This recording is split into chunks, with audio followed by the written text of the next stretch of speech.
Shalom, comunidad DAO, Shabbat Shalom, a todos también nuestros amigos de la comunidad. Vamos a compartir nuevamente el estudio de la Parashá de esta semana, Parashat Devarim, que he titulado como Lamentación con el oro suficiente. Lamentándonos aún teniendo el oro suficiente. Bueno, vamos a tocar a grandes rasgos tres temas.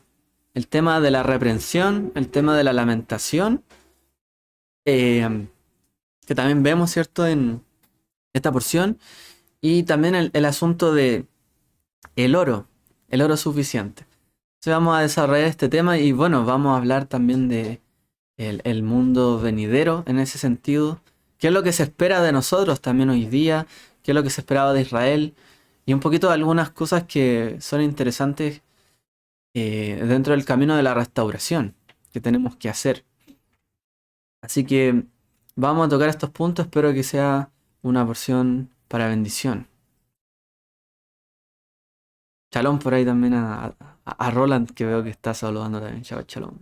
Y a todos los que están conectados en vivo, ¿cierto? Los que verán también este estudio posteriormente.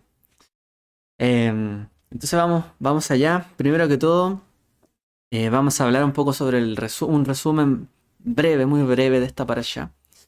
Parashat Devarim es la primera porción, ¿cierto?, del libro de Deuteronomio o del libro que toma el mismo nombre en hebreo, Devarim. Devarim. En hebreo moderno lo pronuncian más como Devarim. Devarim. Este libro, ¿cierto?, significa palabras en hebreo. Devarim significa palabras y se toma del primer verso de la Torá, de este libro, el inicio de este libro. Este libro se le llama Deuteronomio, también porque en griego, ¿cierto?, Deuteronomos significa una segunda ley. En hebreo se le conoce también a este libro como el Mishneh Torah, la repetición de la Torá. Porque realmente es una repetición, ¿cierto?, de las cosas que acontecieron anteriormente. Se agregan algunas, de todas maneras, pero ya es una repetición, recordatorio de lo que ya se venía diciendo desde antes. Este libro compila, ¿cierto?, todas las cosas que pasan en la Torá en cuanto a la historia de Israel, específicamente, pero también hace algunos viajes, ¿cierto?, por la historia de los patriarcas y quizá incluso en el relato de la creación. Moshe también recurre un poco a la creación para hacer de hecho, el cántico final, o el poema, como queramos llamarle. Entonces, en este libro, ¿cierto?, vemos toda la compilación, la historia, el recordatorio de las cosas que sucedieron, las cosas para bien, para mal. También vemos una amonestación final. El libro de Devarim, o Deuteronomio, es un libro de pacto. Es un típico documento, de hecho, tiene el formato de un documento de pacto de la antigüedad, donde se hacía o se formalizaba un pacto de vasallaje, por ejemplo. Es decir, había quien hacía un pacto para que alguien lo protegiera y yo te prometo a ti mi lealtad. Yo te juro mi lealtad. Entonces, este libro tiene todos esos elementos. Al principio, es cierto, hay una introducción histórica de hechos, cuál es la relación que tienen las dos partes, en este caso el Eterno Dios, ¿cierto?, con el pueblo de Israel. Luego, ¿cierto?, se dan una serie de condiciones del pacto, donde se repiten, ¿cierto?, la Torá, los mandamientos, se repiten también los 10 mandamientos, Aseret, Adibrot, Advarim, los 10 mandamientos, ¿cierto? Y también tiene bendiciones y maldiciones de aquellas que cumplen o no cumplen el pacto. Entonces este libro tiene el mismo formato de un documento de pacto. Por lo tanto, si bien vemos acá hechos particulares, tiene que ver con por ejemplo, en que Moshe hace esta amonestación, este discurso delante de los hijos de Israel, en realidad también tiene que ver con toda una formalización ya de lo que iba a ser el pacto entre el pueblo de Israel entrando en la tierra prometida, ¿cierto?, con el Eterno. Ya una formalización previa al entrar a la tierra. Así que eso les cuento a grandes rasgos en cuanto a este libro. En esta porción vemos también los eventos que son recordados, ¿cierto? Los eventos de Horeb. Que Horeb es el mismo nombre para el monte Sinai. Ya es el mismo monte Sinai donde fue dada la Torá. Se recuerdan las cosas que sucedieron allí, cosas malas también. Se nombran diferentes líderes de las tribus. Más adelante se recuerda cómo Israel se negó a entrar en la tierra y cómo después quiso hacerlo de manera inadecuada.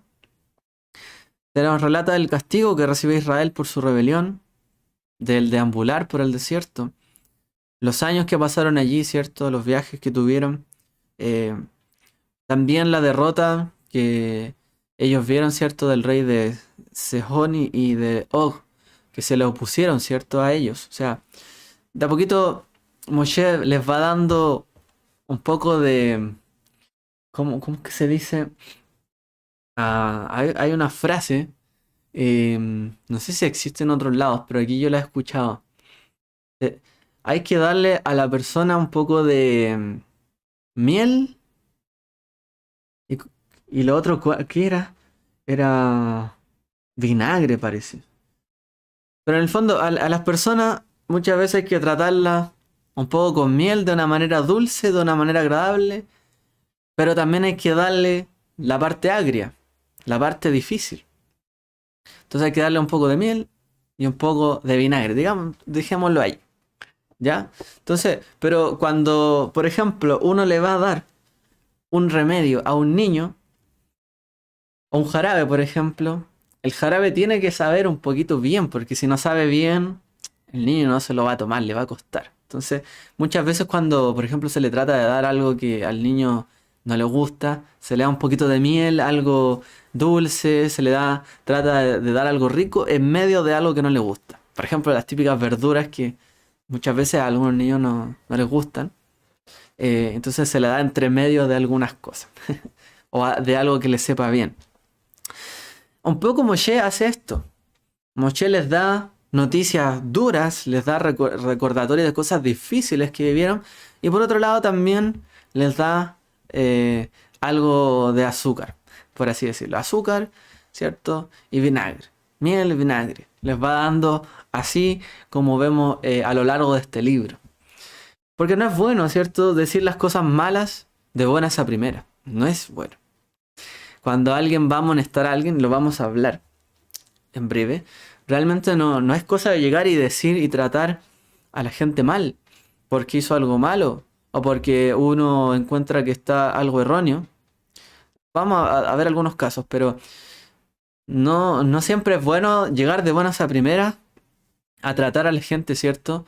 Mal porque hizo alguna cosa indebida, sino que es mejor tratar a la persona bien para que vaya a recibir la amonestación, porque si uno inmediatamente va con una disposición a atacar el punto que más le duele a la persona, difícilmente nos va a escuchar. Y estas cosas pasan en la vida diaria y obviamente pasaba con toda esta gran cantidad de gente que estaba dirigiendo Moshe. Así que Moshe tiene que ser inteligente para amonestar. Y ese es el primer punto que vamos a ver. Dice la Torá, sucedió que en el año 40, el mes 11, el primer día del mes, Moshe habló a los hijos de Israel conforme a todo lo que el Señor le había ordenado que les diera, etc. Y ahí comienza, ¿cierto?, esta porción a decir todo el relato. Bueno, la reprensión de Moshe. ¿Cómo fue la reprensión de Moshe? Porque realmente la reprensión de Moshe fue solamente un poco antes de su muerte. Uno podría haber pensado, bueno, ¿por qué Moshe no hizo una gran reprensión antes? Cuando Israel, no sé, pecó con el becerro de oro. El Het Haegel, que se llama, el pecado del becerro. ¿Por qué lo hizo solamente un poquito antes de morir? Y de hecho le recuerda el episodio del becerro. ¿Y por qué lo reprende ahora y no 37 años antes, donde ocurrieron estos hechos, por ejemplo? ¿Por qué reprendió un poquito antes de su muerte? ¿Por qué lo hizo así? Jacob en parte lo hizo así. también, su vida. Al final de sus vidas, ¿cierto? Le da un mensaje potente, ¿cierto? A sus hijos. Moshe hace algo similar, ¿cierto? Moshe aprende de Jacob, como Jacob bendijo y dio esas palabras a cada uno de sus hijos. Moshe también lo hace, ¿cierto? Hacia el final. Ahora, ¿por qué hace esto?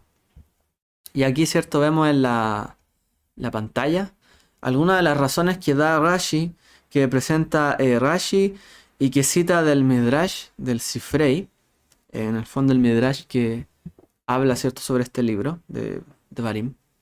Entonces, él cita 4 razones de por qué, dicen los sabios, ¿cierto?, del Midrash, cómo interpretan ellos de por qué Moshe dio este mensaje un poco antes de morir y por qué no lo hizo antes. Y son 4 motivos de por qué realmente que la intención de Moshe era que el mensaje realmente Israel lo recibiera. Entonces él se preocupó. ¿Cuáles son estas razones? ¿Ya? Entonces, Moshe dice que hay 4, o sea, perdón, Rashi cita, dice que hay 4 razones por las que uno no debe reprender a una persona sino un poco antes de su muerte. En cuanto a algunas palabras más duras, ¿no? Dice, el primer motivo es para que uno no reprenda y luego tenga que volver a reprender. Porque la idea de la reprensión es que uno la haga una vez, ¿cierto? Y no que la tenga que estar haciendo todo el tiempo. Entonces, la idea de que un padre, una madre o una persona, ¿cierto?, dé sus últimas palabras y a veces incluso sea un poco duro y le diga, y estas cosas pasan, ¿no? Algunos hijos, tú has sido de esta manera, y a lo mejor esa reprensión sea tomada en cuenta. Bueno, si fueron últimas palabras, probablemente la gente va a tomarle valor a esto, porque fueron sus últimas palabras. Y eso aprendemos en primer sentido. Ya, entonces para no tener que volver a hacer una reprensión tan dura, se hace una vez. Una vez se hace duramente. Otro motivo es para que su compañero, es decir, a quien está reprendiendo, no se sienta avergonzado cuando lo vuelva a ver. Entonces, como Moshe ya no iba a volver a ver más a Israel, para que Israel no se sintiera avergonzado de esta reprensión, Moshe lo dio un poco antes de morir. Su último mensaje. Para que Israel no estuviera avergonzado, sino que realmente atendiera las palabras y no se sintiera tan avergonzado que incluso se fuera como para adentro en sí mismo, se ensimismara, de tal manera que a lo mejor dijera, bueno, soy malo, no hago las cosas bien, sino que al contrario, no se avergonzaran de estas cosas más adelante si es que cambiaban y se arrepentían, pero que no se volvieran a avergonzar, porque cuando alguien, ¿cierto?, descubre a una persona en algún acto a lo mejor indecoroso o vergonzoso, o le dice, tú has hecho esto, esa persona no quiere volver a ver a aquella, porque le recuerda en el fondo aquel hecho indecoroso, por ejemplo. Entonces, Moshe lo hace de esta manera. Otra razón que dan los sabios es porque para que la persona reprendida no guarde rencor. Porque cuando alguien reprende a una persona, ya nos dice, ¿cierto?, los proverbios. Bueno, reprende al necio, te va a odiar. Te va, ¿cierto?, va a guardar amargura en su corazón. Reprende a un sabio y te amará. Pero uno no sabe finalmente cómo va a responder la persona en cuanto a una reprensión. Por lo tanto, para que no guarde rencor, es mejor decirlo una vez y a lo mejor después no seguir allí. Pero si esa persona va a seguir ahí, probablemente pueda generar algún sentimiento malo. Entonces, Moshe, en todas estas cosas que hace en el fondo, es también para preservar, y porque el Eterno también permite que sea así, es para preservar la imagen, la buena imagen de Moshe.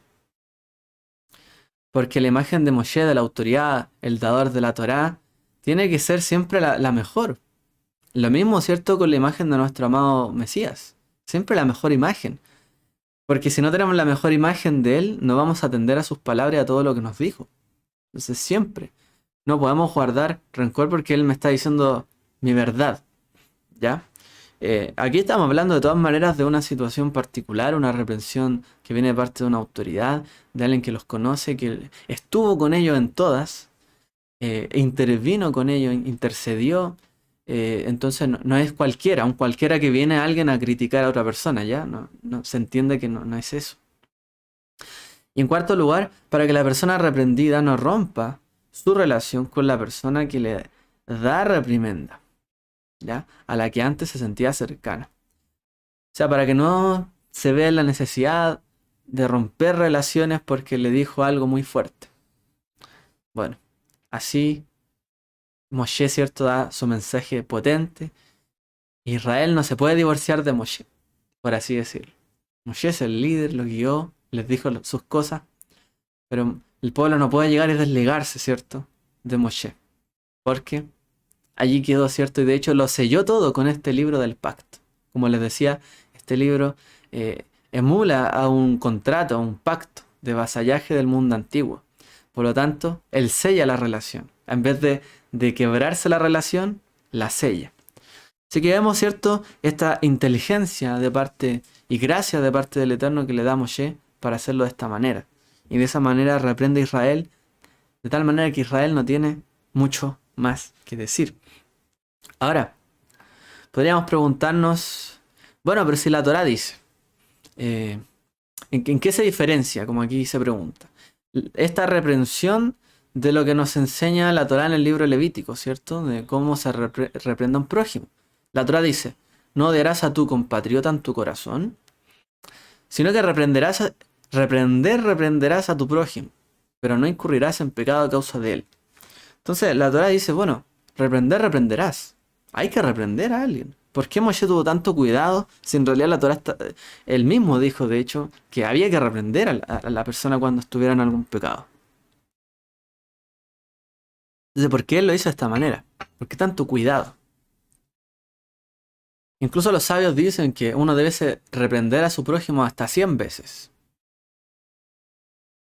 O sea, es como lo que dijo Yeshua, ¿no? ¿Cuántas veces hay que perdonar? 70 veces 7. Los sabios dicen cuántas veces hay que reprender hasta 100 veces. O sea, para que una persona salga de su error, es necesario reprender, y bueno, hasta que la persona entienda.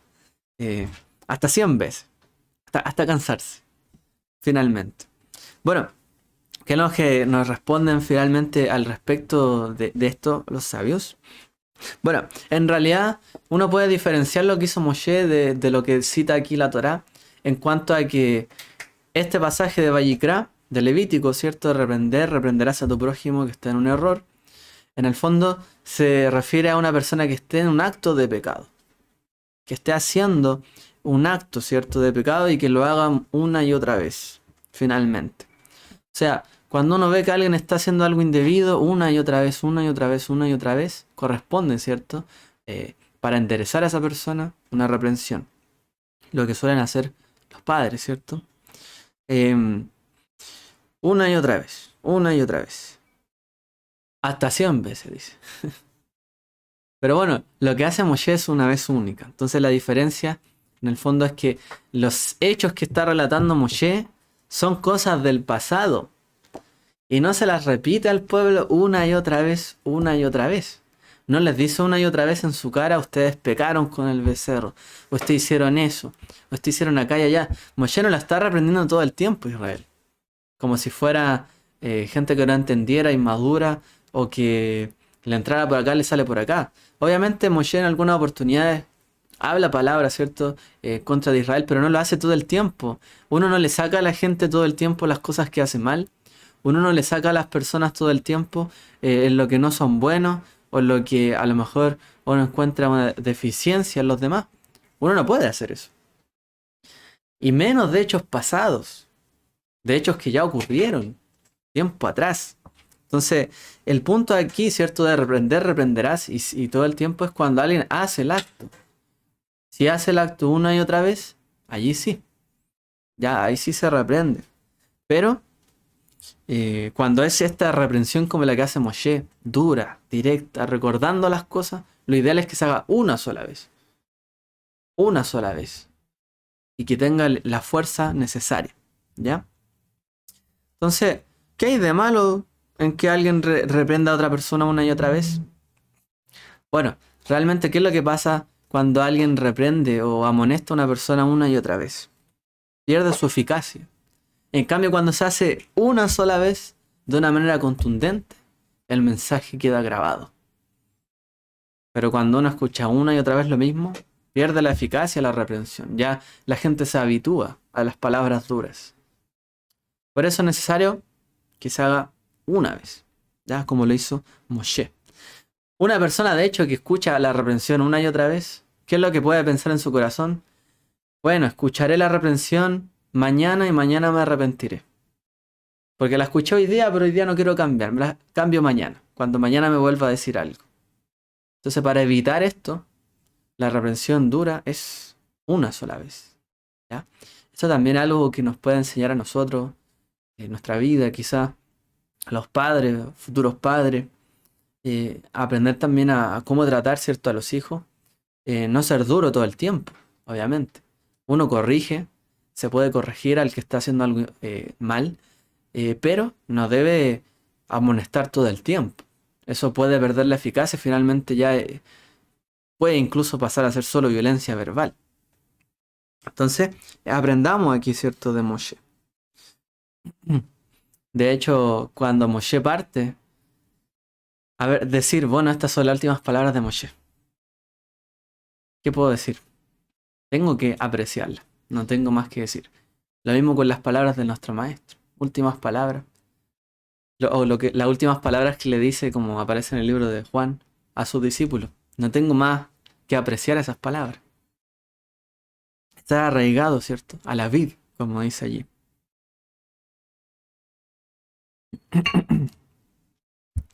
Bueno, esto es por el lado de la reprensión de Moshe. Moshe dice unas palabras y cita ciertos lugares de donde ocurrieron algunos acontecimientos donde Israel cayó, ¿cierto? Israel se equivocó, erró, pecó. Estas son las palabras que Moshe habla a todo Israel.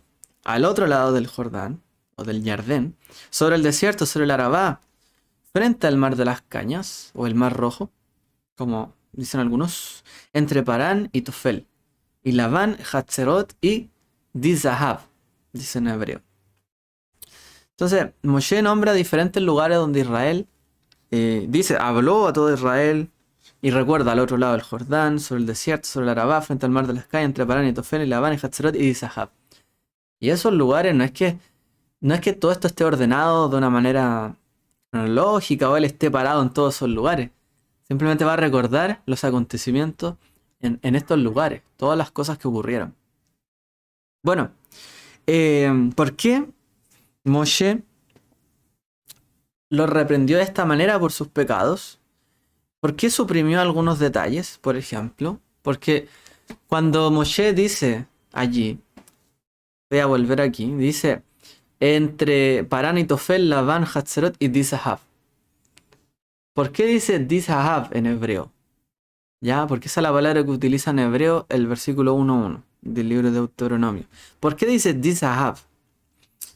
¿Y por qué no dice literalmente que fue en el monte Sinai que ellos pegaron con el becerro de oro? ¿Por qué dice Dizahab?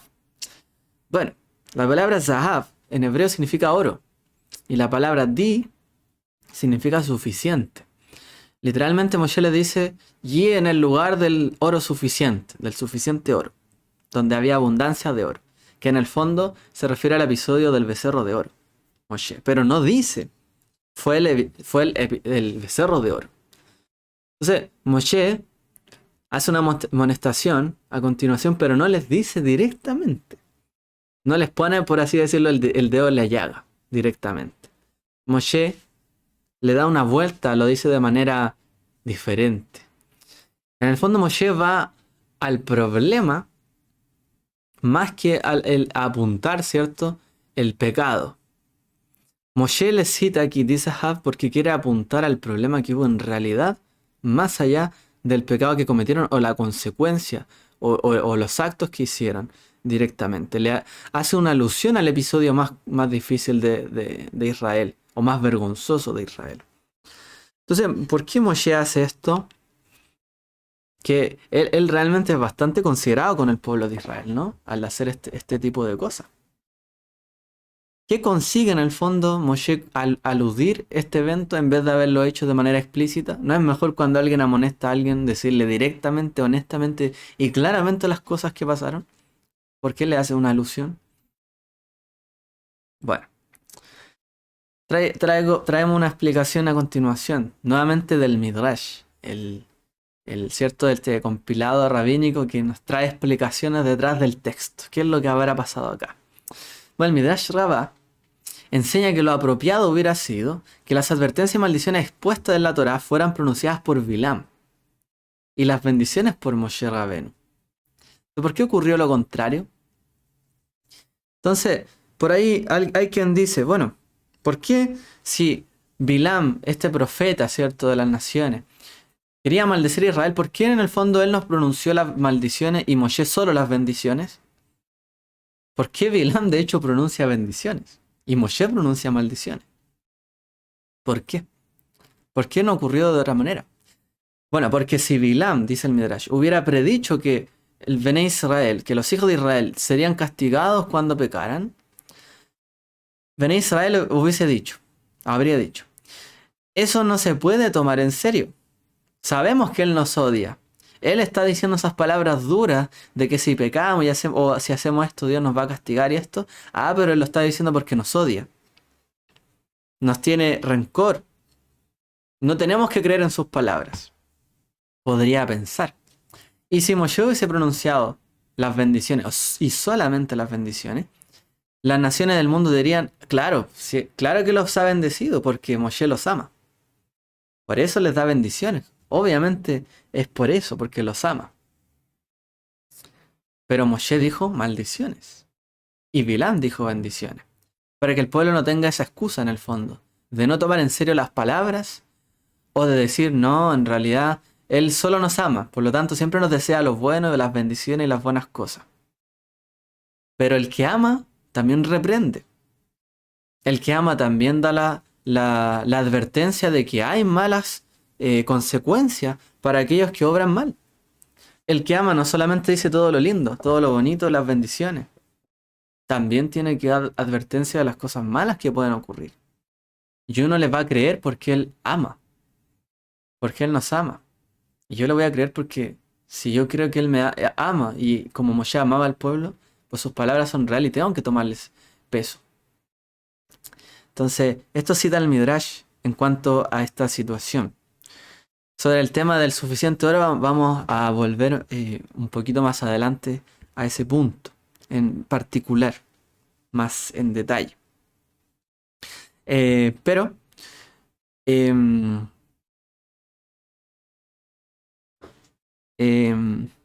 bueno, de aquí aprendemos, ¿cierto? De lo que hace Moshe. Que él cuando reprende lo hace con indirectas. De esa manera busca no avergonzar al pueblo de Israel, ¿cierto? Sino que realmente lo alude así para no avergonzarlos y mostrar su amor por ellos. Para que el pueblo entendiera, esta amonestación es con amor.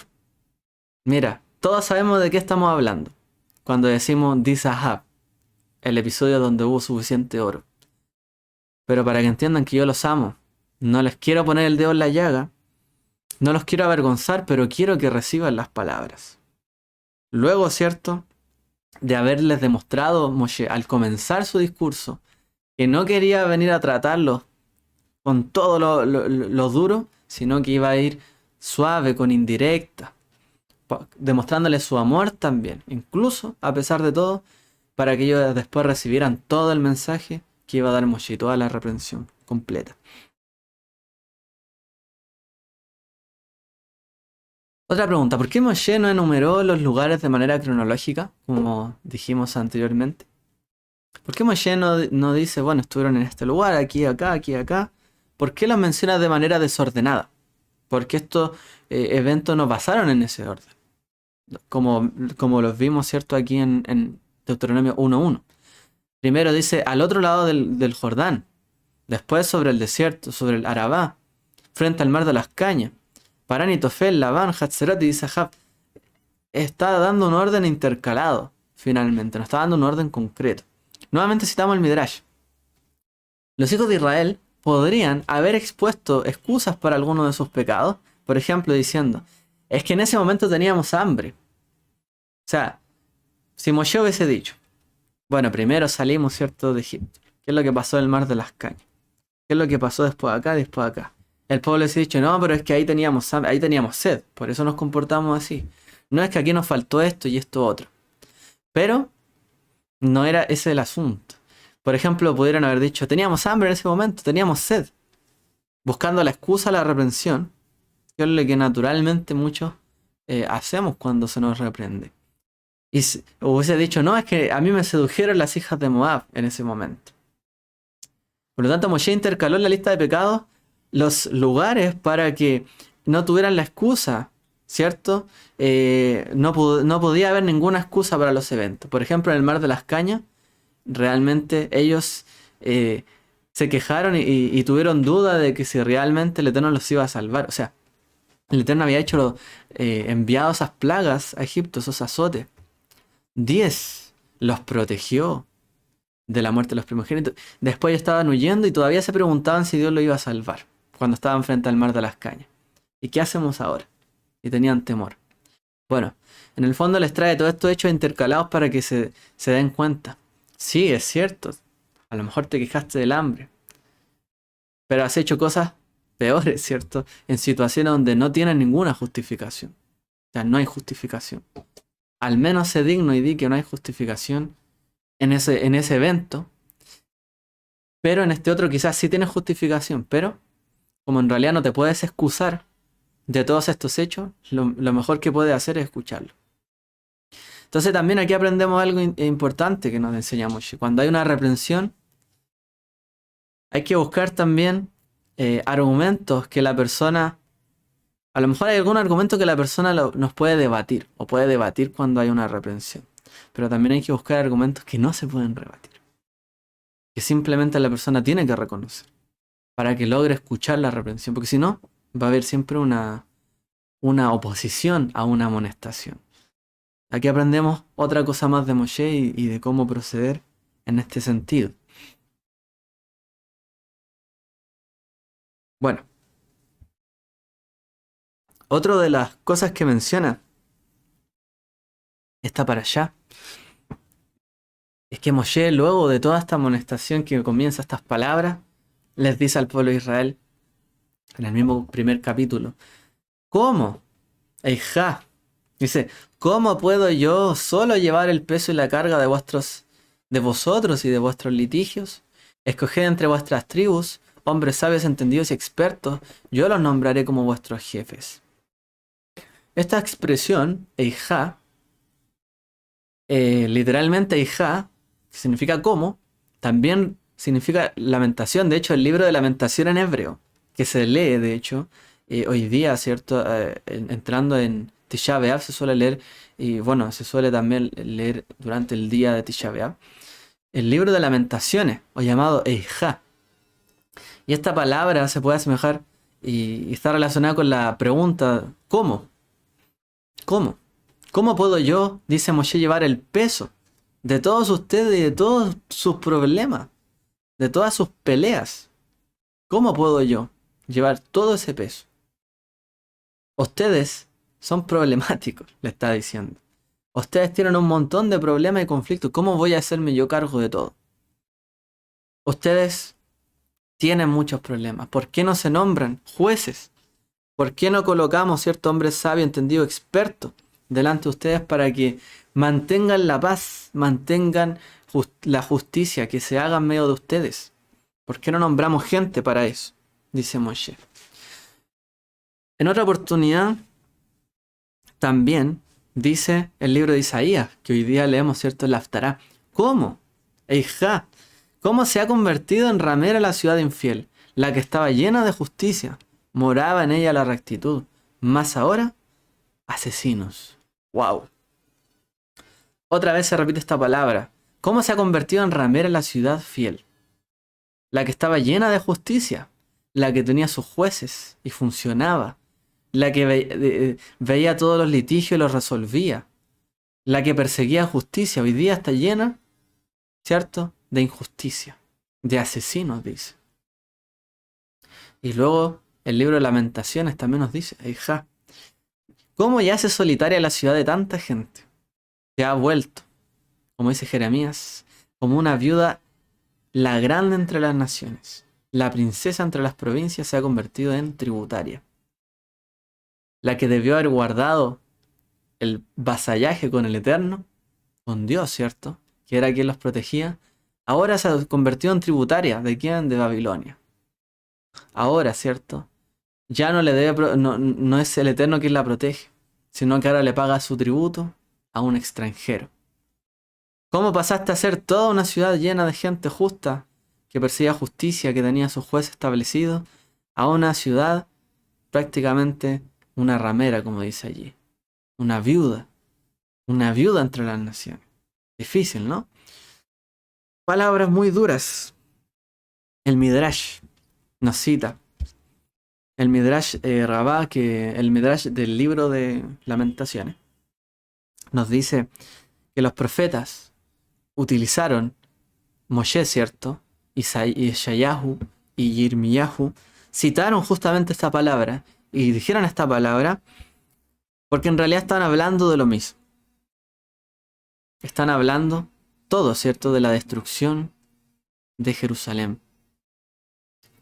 El Midrash nos dice lo siguiente. Esto puede ser comparado con una mujer noble que tenía 3 sirvientes. Una la vio en sus días de vida pacífica, como Moshe vio a Bene Israel. Otro vio a esa mujer noble, ¿cierto? En sus días más salvajes, más alocados, digamos. Otro, como Yeshayá, vio al pueblo judío. Perdón, eso fue como Yeshayahu vio al pueblo judío. Y otro fue quien vio, ¿cierto?, a esta mujer noble como cuando ya estaba en su desgracia, como Irmiyahu vio a la nación. Pero dice el Midrash que los 3 hablan de lo mismo. Hablan de la destrucción de Jerusalén. Moshe lo vio en su mejor momento, Israel.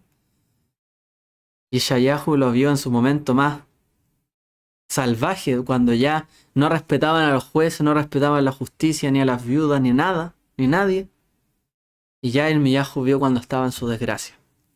Pero los 3 vieron lo mismo.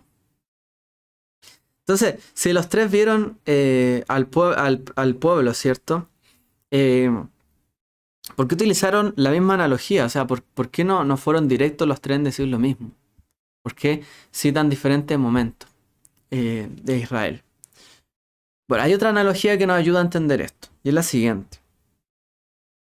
Hay 3 tipos de médicos. ¿Ya? Hay un tipo de médico que es capaz de identificar cuando una persona tiene una dificultad o una dolencia, cuando ya prácticamente los síntomas están encima, ya está todo dicho prácticamente, ya tiene todos los síntomas que indican esa enfermedad. Entonces hay médicos que detectan una enfermedad solamente cuando ya los síntomas quizás son evidentes. Hay otros mejores médicos que pueden identificar la dolencia de una persona tan pronto como la persona demuestra o da a conocer los primeros síntomas. O sea, la persona recién está mostrando algún síntoma. Y un médico es capaz de ver, mira, probablemente sea esto. Wow, esos son ya los mejores médicos.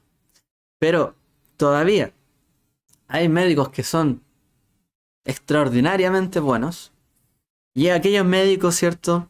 Aun cuando una persona no tiene a lo mejor una dolencia, no tiene unos primeros síntomas, sino que recién está dando, ¿cierto?, una primera luz de algo, que ellos ya pueden detectar que un paciente que parece sano tiene algún problema. En realidad sí tiene un problema. Y eso ya son los mejores médicos. En este caso, ¿cierto?, los 3 profetas que nos dicen la palabra Eijá, Moshe, Isaías y Jeremías, son como estos médicos. Moshe, antes de que todo lo que ocurrió con los días de Jeremías pasara, antes de que Isaías viera todo el desastre que estaba pasando entre los hijos de Israel, cómo estaban haciendo injusticia con sacrificios, con los pobres, con las viudas, o sea, con todo, prácticamente, cómo su corazón se había alejado tanto, ya le estaba diciendo, ¿cómo yo voy a lidiar con ustedes? Y con todos sus litigios. ¿Cómo yo voy a lidiar con la justicia cuando ustedes no se someten a ella?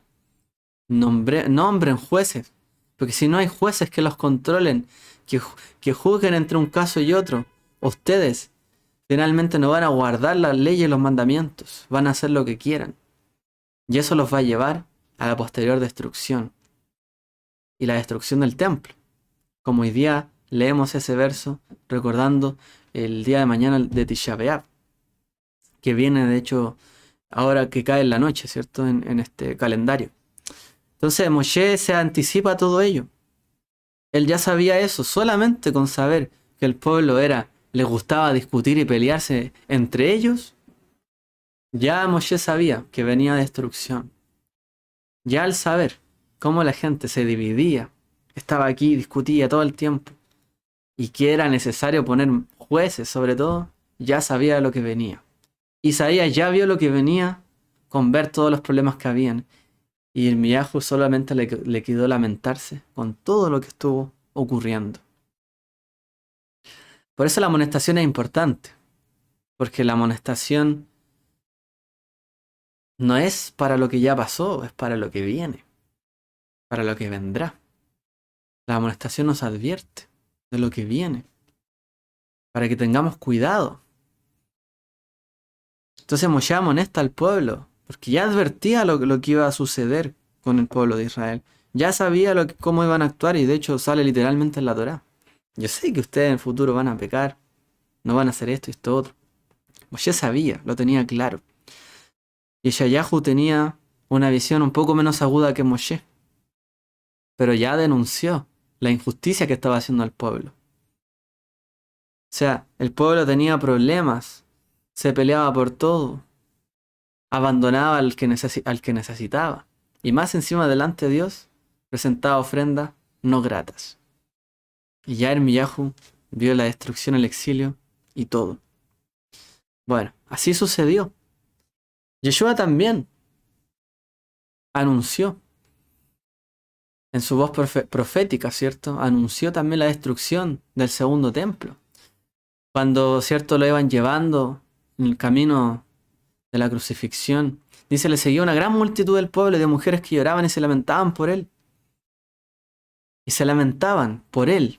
Pero Yeshua les dice, se volvió a ella y les dice, hijas de Jerusalén, no lloren, no lloréis por mí, llorad más bien por vosotras mismas y por vosotros, por vuestros hijos.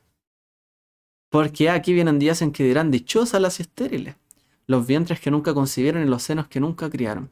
Entonces comenzarán a decir a los montes, caed sobre nosotros, y a los collados, cubridnos, porque si en el árbol verde hacen esto, ¿qué sucederá en el seco?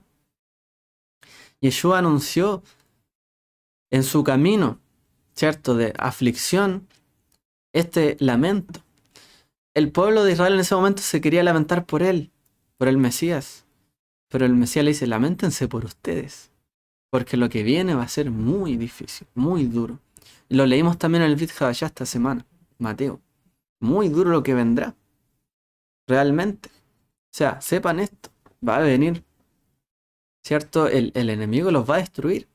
No va a haber una aflicción, va a haber una aflicción como nunca antes la hubo aquí. Nunca la habrá. De ahí sabemos que la destrucción del segundo templo, ¿cierto? Que Yeshua está hablando de ese episodio. Realmente la tribulación que hubo en Jerusalén, porque como dice la historia, eran ríos de sangre que corrían por Jerusalén. O sea, toda la gente que murió, que fue asesinada, que fueron violentadas, fue muchísima gente. Y Yeshua le estaba diciendo, lamentense cuando no se lamenten por mí. Finalmente, lamentense por ustedes mismos. Porque Jerusalén, por eso le dice hijas de Jerusalén, miren todo lo que han hecho, todo lo que hacen. En los días de Yeshua la gente se peleaba, todos se peleaban, todos se odiaban los grupos. Los fariseos odiaban a los saduceos y viceversa.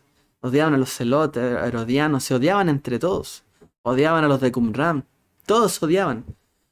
Todos tenían litigio entre todos. Se robaban entre unos y otros, se tenían deuda entre todos. Y el que pagaba, no pagaba, pero le exigía a los demás. Y todas las cosas que denunció Yeshua.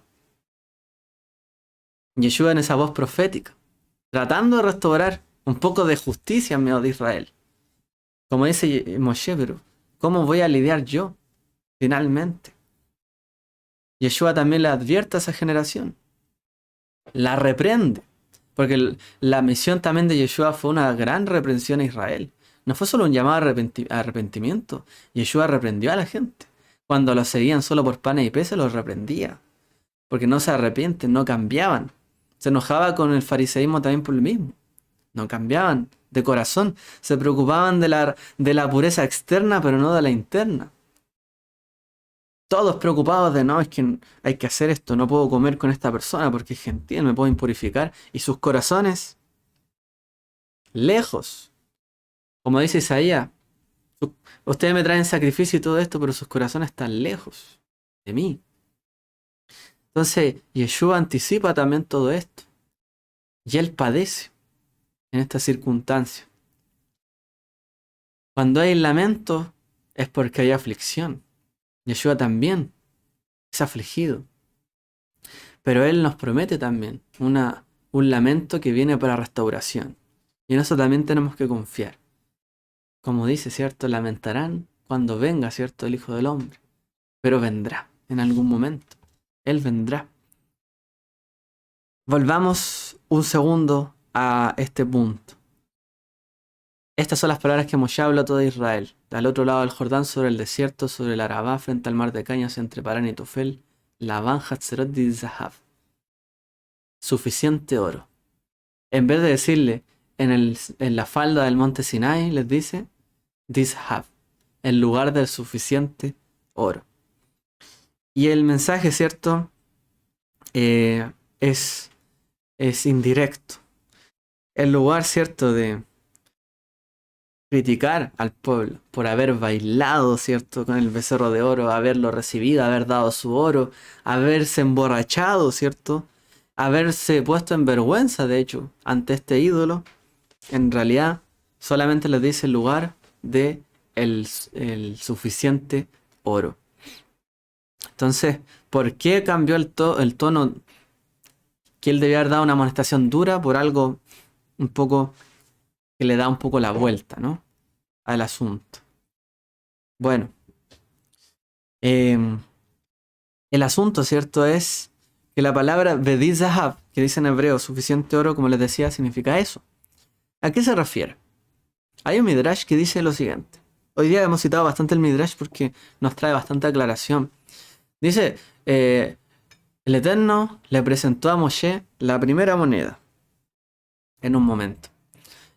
Y le presentó una moneda que estaba ardiendo en fuego.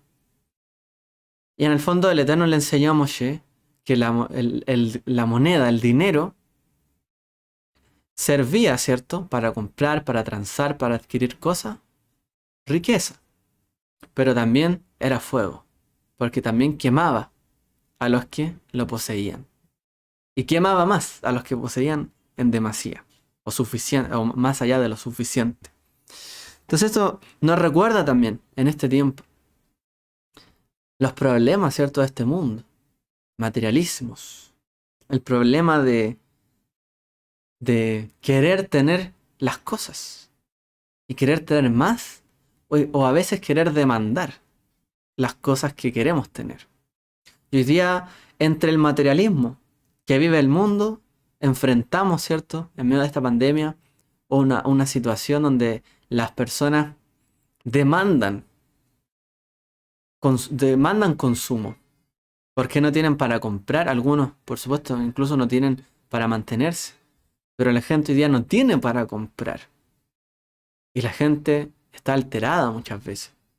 Bueno, ya vemos lo que está pasando en el mundo. Cuando la gente no tiene para comprar y para adquirir, el dinero o el oro es como fuego.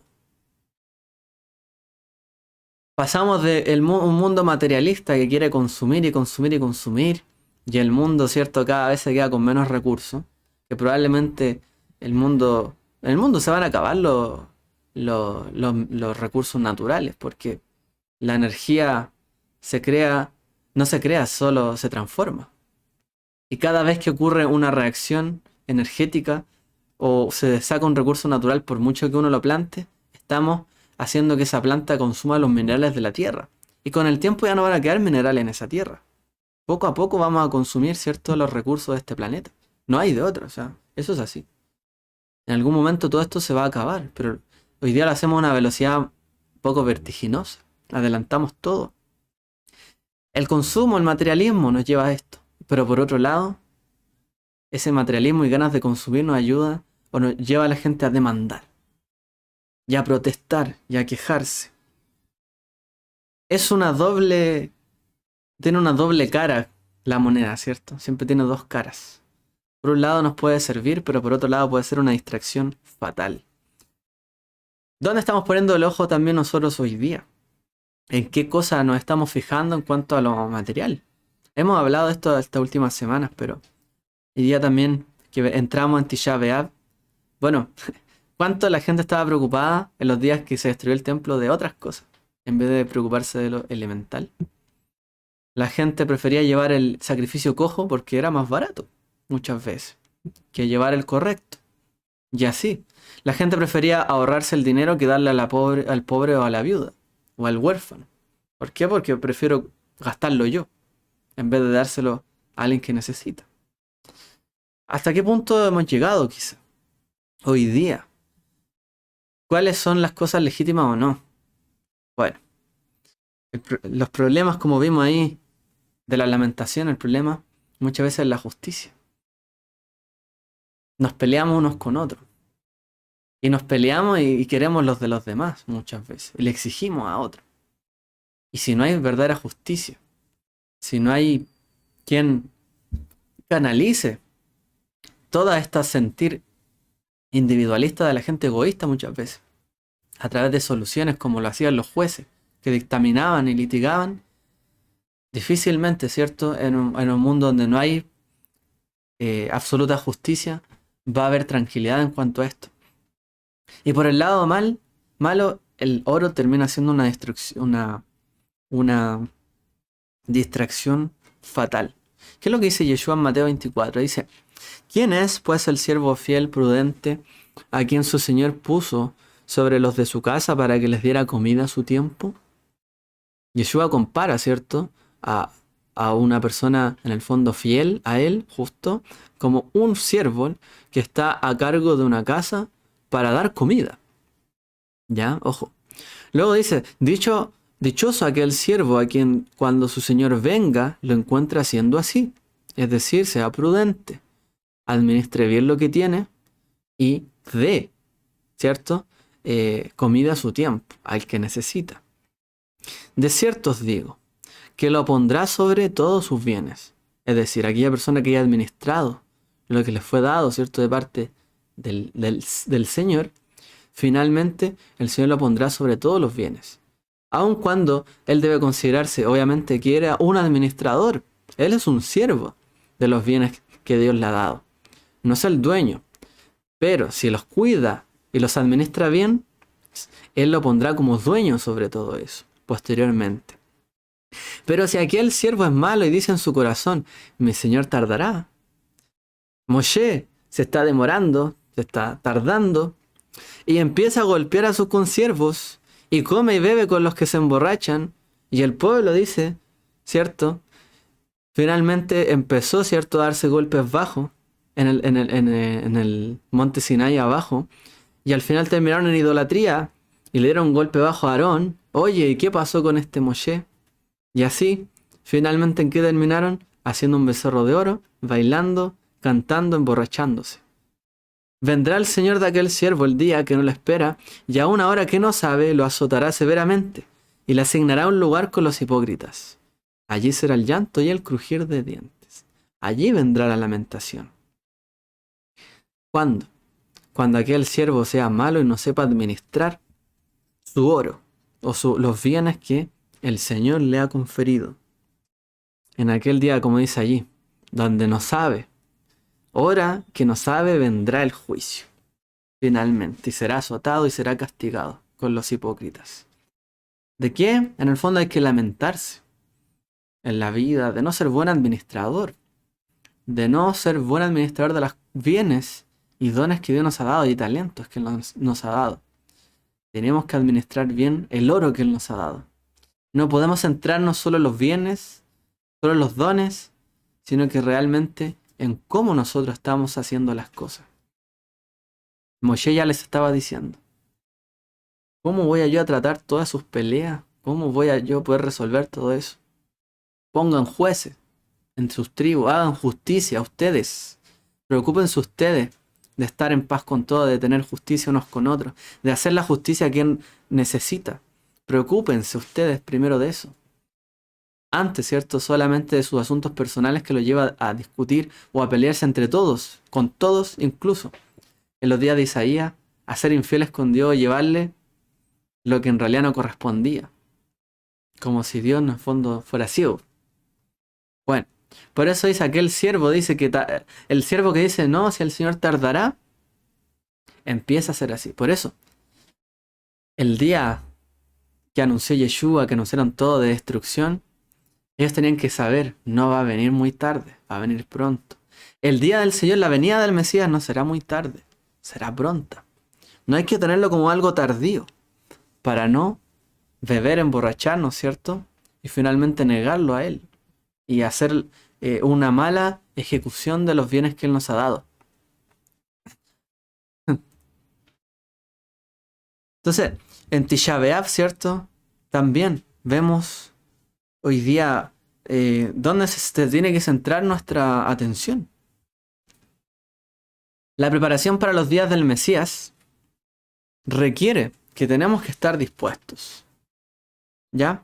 Requiere que nosotros tenemos que estar dispuestos a desprendernos de este mundo, del Olam Hazé, este mundo, porque vendrá un mundo venidero. ¿Cuánto estamos dispuestos a desprendernos de las cosas de este mundo para ganar el mundo venidero? Ya Yeshua decía, hagan tesoros allá mejor. No es que acá no podamos tener tesoro, pero es mejor hacer tesoros allá, mundo venidero.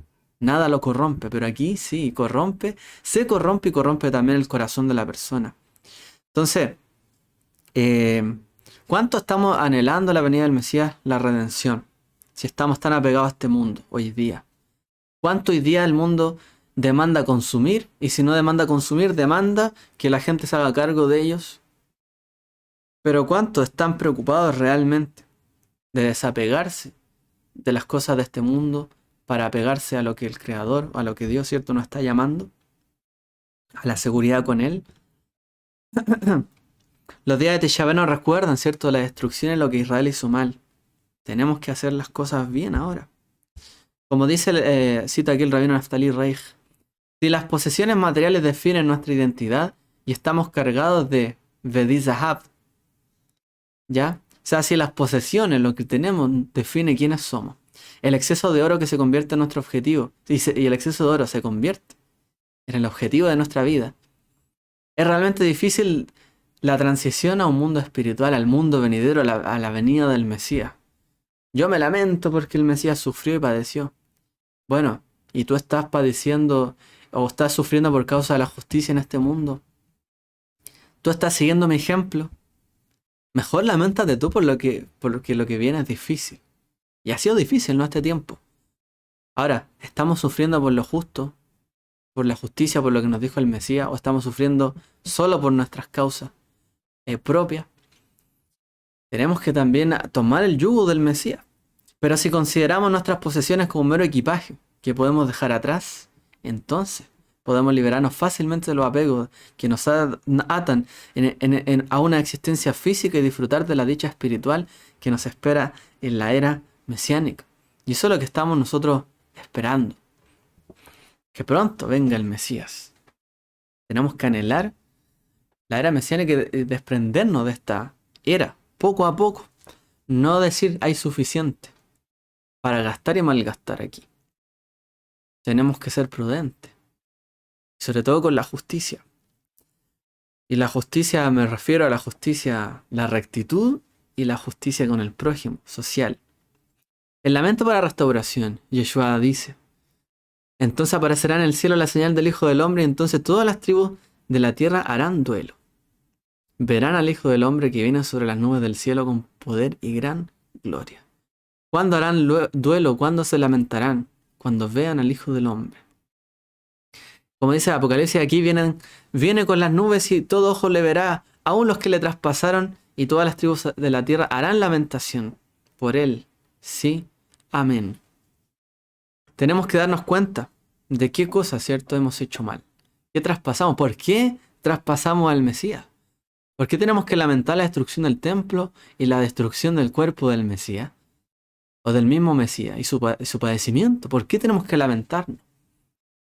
Porque se rechazó al Mesías, se rechazó a Dios, se destruyó una y otra vez el templo. Tenemos que darnos cuenta que estábamos haciendo mal. ¿Qué es lo que hay que volver a hacer? Entonces la mirada juiciosa de Moshe tiene que resonar y su amonestación tiene que sonar en nuestros corazones. ¿Qué está mal? ¿Qué tenemos que cambiar? ¿Qué quejas están mal? ¿En qué lugares hicimos lo indebido? Y tenemos que entender qué es lo que en qué hay que poner los ojos, qué es lo que nos distrae y qué es lo que finalmente nos endereza en el camino. Tenemos que poner jueces en medio nuestro, jueces en medio de Israel, que nos protejan, jueces en nuestros ojos, lo que vemos, lo que sentimos, lo que pensamos, lo que oímos. Tenemos que poner jueces en nuestra vida para cuidarnos del lamento y no tener que lamentarnos. Y cuando venga el día del Mesías, solamente regocijarnos por su venida. Ahí tenemos que apuntar, solamente a eso. Así que seamos obedientes a la palabra, al mensaje, ¿cierto?, del Eterno, de Dios sobre nuestra vida. Como Yeshua nos decía, tenemos que ser buenos administradores fieles de lo que Él nos ha dado. Que no pensemos que Él se va a tardar en demandarnos lo que Él ha puesto en nuestra mano. Lamentablemente tenemos que entender que Él en cualquier momento nos puede pedir lo que Él nos ha puesto en las manos. Y a veces es difícil desprendernos. Pero así es como Él trata con nosotros. Él nos quiere, ¿cierto? Nos quiere realmente que nos enfoquemos en las cosas que Él nos ha dado para cuidar en su casa, para cuidar lo que Él nos dio. Preocupados, ¿cierto?, en los asuntos que Él nos dio. Que no estemos tan distraídos. No es que no nos podamos distraer en este mundo. También nos podemos reír, ¿cierto? Y disfrutar. Comer, beber, como dice Salomón. Pero no nos vayamos tras distracciones que pueden ser fatales en nuestra vida. Porque ahí viene el llanto, viene la lamentación. Aún con mucho oro. Después puede venir un gran lamento. Porque el pueblo bailó, se regocijó, etc. Pero tuvo que deambular por el desierto también. Así que bueno, veamos, analicemos nuestra vida. Veamos, aquí vimos varias enseñanzas y lecciones para aprender. Y que sea pronto la venida de nuestro Mesías. Que pronto, ¿cierto? La gente se pueda lamentar, pero de la manera correcta e indicada para volver a rectificar. Porque, como dice la Escritura, nosotros estamos levantando nuevamente este templo. Este templo se destruirá, pero en 3 días, dice, lo voy a levantar. Y dice la Escritura, se refería a su cuerpo. Y luego su cuerpo, ¿quiénes son? Los creyentes. Cada uno de nosotros somos templo de Dios. En la medida en que nosotros nos restauremos y que hagamos lamento por las cosas que de verdad están mal, pero que nos enderecemos nuestra vida y escuchemos la amonestación de Dios en nuestra vida, bueno, en ese momento, ¿cierto?, estaremos restaurando este templo. El templo de Dios, el Mesías. Que finalmente, todos nosotros lo componemos. Bueno, querida comunidad, que el Eterno les bendiga en este Shabbat y un Shabbat Shalom a cada uno de ustedes.